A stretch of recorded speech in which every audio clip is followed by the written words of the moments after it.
Ada anak yang kurang ajar kepada orang tuanya. Bagaimana caranya berbakti kepada orang tua yang telah wafat? Apakah anak ini masih dapat ampunan Allah Subhanahu wa taala?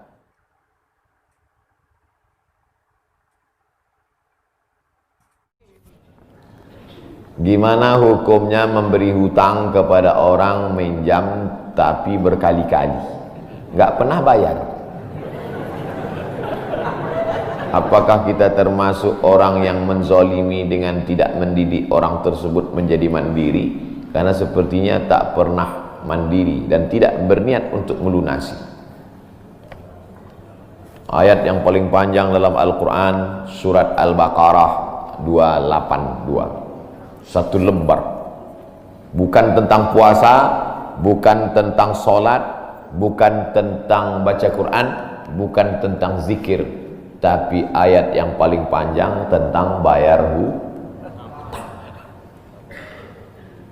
Sholatnya banyak, puasanya banyak, zikirnya banyak, baca Qurannya khatam, tapi kalau bayar utang tak dibayar, di akhirat kau akan cari dia.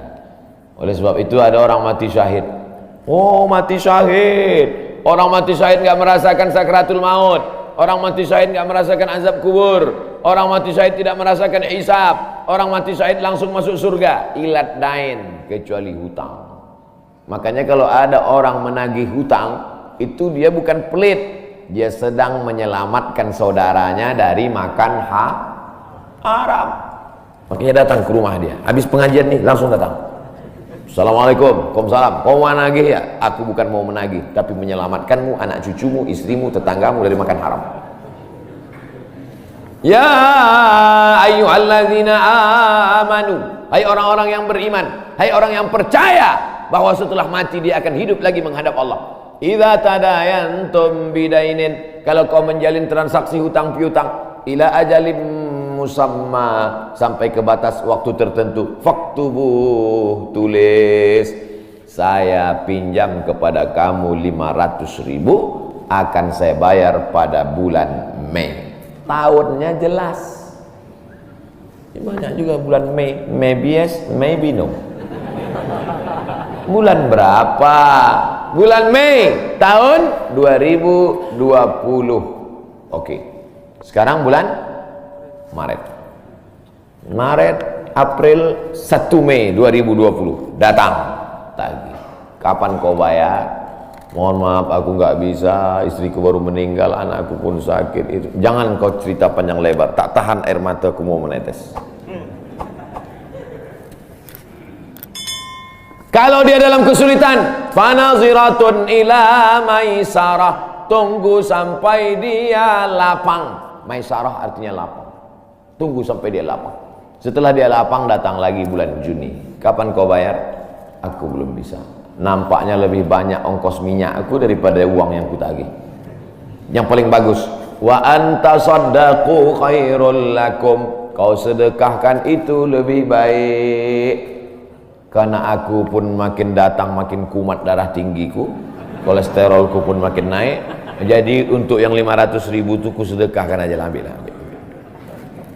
Tapi yang menghafal ayat ini yang ngasih pinjaman, bukan yang minjam. Sekarang banyak salah hafal, yang minjam pula yang hafal. Begitu kita tagih, kapan kau bayar? Wa anta saddaqu khairul lakum, kau sedekahkan itu lebih baik. Itu ayat aku. Ayat kau 8282.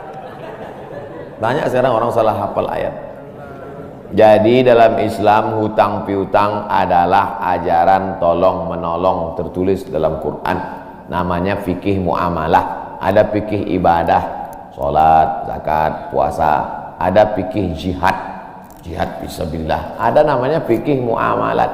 Hutang piutang, gadai menggadai, pinjam meminjam, murabahah, mudharabah, bagi hasil. Maka hutang piutang ini cara tolong menolong. Jangan sampai dihilangkan. Tapi kalau tidak mendidik, maka Islam bukan agama yang memanjakan orang. Ada anak yang kurang ajar kepada orang tuanya. Bagaimana caranya berbakti kepada orang tua yang telah wafat? Apakah anak ini masih dapat ampunan Allah Subhanahu wa taala? Datanglah Seorang bapak mengadu kepada Umar bin Khattab. Assalamualaikum Khalifah Amirul Mukminin Umar bin Khattab. Waalaikumsalam. Ini anak saya kurang ajar, tolong dihajar dulu. Kata Umar bin Khattab orangnya bijaksana. Dia tidak mau main pukul, dia tanya dulu, kenapa kau kurang ajar pada bapakmu? Hai Umar bin Khattab, kata anaknya, ya. Apakah seorang anak itu punya hak terhadap bapaknya? Ya. Apa hak anak? Mencarikan ibunya yang solihah, memberikan nama yang baik, memberikan makanan yang halal. Itu hak anak. Kata anaknya, ibuku tidak baik, makanku tidak halal, namaku pun tak baik. Apa kata Nabi kepada bapaknya? Apa kata Umar kepada bapaknya? Laqad aqaqtahu qabla an ya'aqqa alaik. Sebelum anakmu durhaka kepadamu, kau sudah durhaka duluan kepada anakmu. Jadi kalau begitu, ada anak durhaka, ada bapak Ini jangan sampai anak bapak tahu. Nanti dia pulang, anak durhaka kok. Dia senyum, kau bapak durhaka. Ibunya tak baik, namanya tak baik, makannya tak baik. Kasih dia nama yang baik, kasih dia makan yang halal. Kadang-kadang kenapa otaknya tak lurus? Karena makannya tak halal. Dikasih dia makan riswah, makan sogok, makan haram. Kenapa kau kasih makan haram? Gimana lah Pak Ustadz, yang haramnya aja pun payah. Astagfirullah. Allah sediakan alam semesta begitu banyak yang halal. Kenapa kau kasih dia makan haram?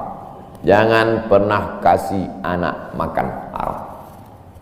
Pesan kakek saya, datuk saya, kalau bahasa kampungnya grandfather.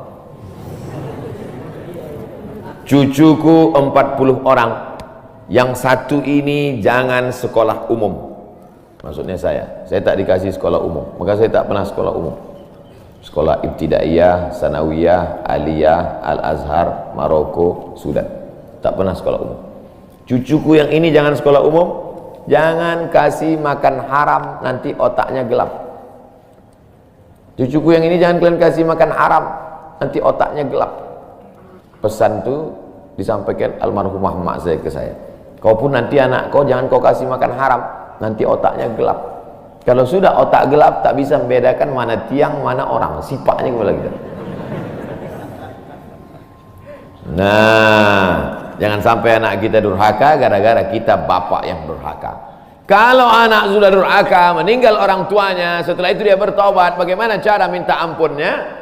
Maka dia bersedekah. Mana dalilnya? Seorang sahabat datang menjumpai Nabi. Ummi matat, ibu saya sudah meninggal. Afa atasaddaqu anha, kalau saya bersedekah, apakah pahalanya sampai kepada almarhumah ibu saya? Kata Nabi, tasaddaq, bersedekahlah, sedekahmu sampai. Maka wahai anak-anak durhaka yang sudah mati ibu dan bapakmu, maka datang kau habis pengajian ini langsung ke tempat anak yatim, panti jompo, sekolah-sekolah, pondok pesantren. Tanya Pak Kiai, Pak Kiai, apa yang kurang di pesantren ini? WC. Karena pesantren santrinya 1000, WC-nya 2. Bayangkan panjang antriannya. Berapa yang keluar dalam celana? Saya bangunkan WC, pahalanya mengalir untuk almarhumah. Maka pagi, petang, siang, malam mengalir pahalanya. Sedekah. Ayu sedekatu afdal. Apa sedekah yang paling afdal? Sakyul ma', memberi air minum. Sedekah yang paling afdal, kasih air minum. Saya ceramah di Banjarmasin, di depan rumah seorang pejabat. Itu ada kulkas tapi nggak sampai beku, freezer. Setiap dipencet keluar air dingin. Gelasnya dikasih pakai rantai besi, takut dilarikan tukang ambil aluminium. Buat wakaf untuk almarhumah. Itu bagus kan. Saya ceramah di Malaysia, di pintu masjid itu ada kotak box. Kalau kita ambil satu botol, keluar botol baru. Ambil satu botol, keluar botol baru. Wakaf untuk, itu bagus, sedekah. Jangan sedekah teh botol, nanti dia kena diabetes. Air putih, ini bagus, mengalir. sedekah sumur bor. Pergi ke masjid, putar keran nggak ada air, tanya pengurus masjid, Pak pengurus, ya mana sumur bor? Nggak ada, saya buatkan. Langsung bunyi. Itu berarti cash itu. Begitu cara berbakti pada orang tua dengan sodakoh. Tapi Pak Ustadz, saya jangankan sodakoh, makan saya pun Senin Kamis Pak Ustadz doa, Allahumma fir lahu warhamhu wa'afihi wa'fu anhu. Bangun tengah malam, Rabbi firli wali walidayya warhamhuma kama rabbayani shaghira. Apa itu bid'ah? Bid'ah membuat sesuatu yang tidak dibuat oleh Nabi Muhammad SAW. Tidak ada dalilnya dari 3 aspek: qauli, fi'li, takriri. Perbuatan yang tidak ada dalilnya bid'ah. Jangan dikatakan perbuatan yang tidak dibuat Nabi bid'ah. Perbuatan yang tak ada dalilnya bid'ah. Karena kalau dikatakan yang tidak dibuat Nabi bid'ah, Nabi tidak pernah pakai peci. Tunjukkan saya mana hadis Nabi pakai peci. Berarti peci ini bid'ah. Nabi mimbarnya tangganya dari depan, ini masjid tangganya dari belakang. Berarti mimbar ini bid'ah. Mimbar Nabi tangganya dari depan, 3 lantai, 1, 2, 3. Jadi yang dimaksud dengan bid'ah perbuatan yang tidak ada dalilnya. Misalnya jam 12 siang ada bapak-bapak di panas terik tegak menghadap matahari. Pak, bapak ngapain? Aku mengagungkan Allah di bulan Rajab. Bid'ah itu, karena tidak ada dalilnya sama sekali. Tapi selama ada dalilnya, tidak boleh kita katakan orang itu melakukan perbuatan bid'ah. Malam Jumat baca Yasin, kumpul 10 orang baca Yasin, Yasin wal Qur'anil Hakim innaka laminal mursalin. Bid'ah. Loh, coba lihat dalilnya. Yang dibacanya itu Quran apa Quran? Quran. Baca Quran apa pahala? Yasin itu Quran atau enggak Quran? Quran. Man qara'a Yasin fi lailatin, siapa yang baca Yasin suatu malam, asbaha maghfuran lah, subuhnya sudah diampuni dosanya. Mestinya baca Quran itu semua, tapi karena dia enggak sanggup semua, dia pilih hati Quran. Hati Quran itu Yasin. Sentuhlah dia tepat di hatinya, dia akan jadi milikmu untuk selamanya. Makanya orang sebelum ngapal Quran semua, yang dihafal hatinya dulu. Itu sebelum ngapal Quran, yang dihafal hatinya dulu. Apa hati Quran? Ya Yasin. Tapi jangan hatinya aja seumur hidup, yang lain juga. Nah, jadi jangan salahkan orang baca Yasin. Baca Yasin bid'ah. Loh, Yasin kan Quran. Baca Yasin malam Jumat nggak masalah. Seumur hidup baca Yasin masalah. Karena banyak surat yang lain. Baca juga Al-Fatihah, Al-Baqarah, Al-Nisa, Ali Imran, An-Nisa, Al-Maidah, Al-An'am.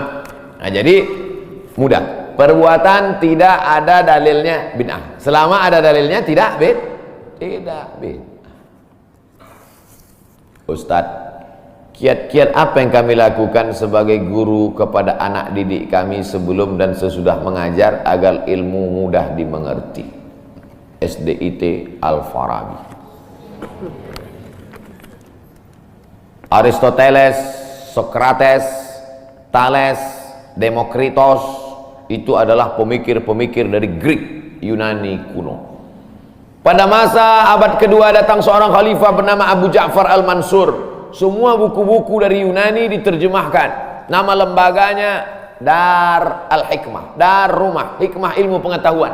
Dibuatlah Dar Al-Hikmah, Rumah Ilmu Pengetahuan. Diterjemahkanlah dari bahasa Yunani ke dalam bahasa Arab. Akhirnya orang Islam pun jadi dokter, Avicenna. Karena orang Barat payah menyebut Ibnu Sina. Averroes, Ibnu Rus. Tapi ada seorang yang bergelar the second teacher. First teacher Aristoteles, second teacher Al-Farabi. Ternyata Al-Farabi ini bukan dari Arab, tapi dari Pomalaa. SDIT Al-Farabi. Ini supaya wali murid tahu, anak ibu di mana? SDIT Al-Farabi. Al-Farabi itu artinya apa? Ya SDIT. Al-Farabi itu di barat dia diberi gelar the second teacher. Guru pertama Aristoteles, guru kedua adalah Al-Farabi, saking cerdasnya. Artinya apa? Dia tidak hanya diakui dalam Islam tapi juga di luar Islam. Kenapa dikasih nama Al-Farabi? Karena ingin anak-anak kita dalam kepalanya tidak hanya fisika, biologi, kimia, matematika, bahasa Inggris, tapi juga dalam kepalanya ada Quran, hadis, fikih, akidah, akhlak, dan bahasa Arab. Sehingga nanti dia akan menjadi ekonom, tapi ekonom yang beriman. Dia akan menjadi filosof yang bertakwa. Inilah cita-cita alumni Al-Farabi, insyaallah. Amin ya rabbal alamin. Nah, yang pertama kali menjadi guru itu adalah ikhlas. Karena kalau gurunya ikhlas, cakapnya masuk ke hati. Kalau dari mulut ke mulut juga masuknya. Tapi kalau dari hati ke hati juga masuknya. Kira-kira yang saya sampaikan tadi, saya mulai tadi jam 5.15, sekarang jam 6.05 dan 50 menit saya bicara. Masuk tak ke hati Bapak Ibu? Kalau tak masuk ke hati Bapak Ibu, berarti yang ceramah itu enggak dari hati. Dari mulut ke mulut juga masuk. Jangan sampai ke mulut pun tak masuk. Nauzubillah. Yang pertama kali tulus ikhlas. Karena perbuatan yang paling tinggi amalnya adalah menjadi guru. Makanya saya lebih memilih menjadi guru. Saya sampai sekarang menjadi guru. Cuman saya tidak punya kelas. Dulu sempat jadi dosen, habis itu keluar. Kelas saya sekarang masjid, lapangan sepak bola, sama stadion, sama gedung olahraga, sport center Antam. Saya mengajar tidak lagi terbatas oleh dinding kelas. Semua tempat menjadi tempat mengajar. Guru yang pertama harus ikhlas. Yang kedua, tingkah laku perbuatannya. Guru digugu dan ditiru. Guru itu dari mulai cara minumnya aja diikut orang. Guru minumnya tangan kiri. Yang minum tangan kiri itu setan. Berarti kalau ada guru minum pakai tangan kiri, berarti guru setan. Hati-hati jadi guru. Oleh sebab itu maka guru ini luar biasa. Guru ini luar biasa Bapak Ibu. Perbuatan yang tidak putus setelah mati guru. PNS setelah mati putus. Yang kan mati, pensiun aja putus. Apalagi mati. Tapi guru. Saya dulu punya dosen. Kata dia, saya ini lulus hakim. Tapi kemudian saya tinggalkan hakim, saya pilih jadi guru. Kenapa gitu Pak dosen? Karena kalau saya jadi hakim, 1 tahun ada 10 perkara, 10 senang kepada saya, 10 benci. Yang menang senang, yang kalah benci. Tapi menjadi guru, tidak akan ada murid saya yang benci kepada saya. Betul. Guru SD saya, berapa kali kepala saya diantukkannya ke tiang. Asal pelajaran saya nggak dapat, diantuk.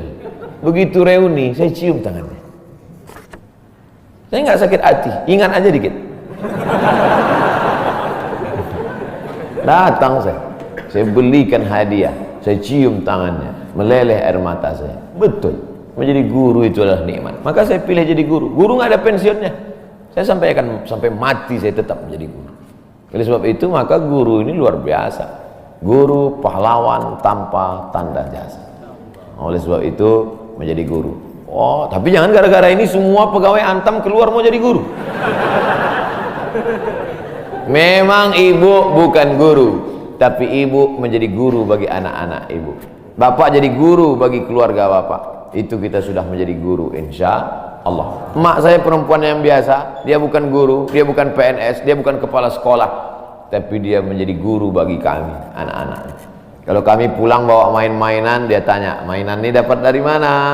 Dari jalan mak, antar ke tempat kau jumpa tadi, karena tak tahu itu punya siapa. Nanti di akhirat ini akan kau pikul menghadap Allah SWT. Sampai hari ini kalau ketemu barang-barang di jalan tidak berani bawa pulang, ingat pesan almarhumah emak itu. Mungkin cakap ustaz tidak masuk ke telinganya, tapi kata-kata ibu luar biasa. Ibu-ibu, bapak-bapak, nanti kalau mau sakratul maut, pesan paling jitu sampaikan pas mau mati. Jangan makan haram. Luar biasa itu, mereka berkesan. Sampai anak cucu akan mereka sampaikan. Nenekmu dulu ketika mau mati pesan terakhirnya, jangan makan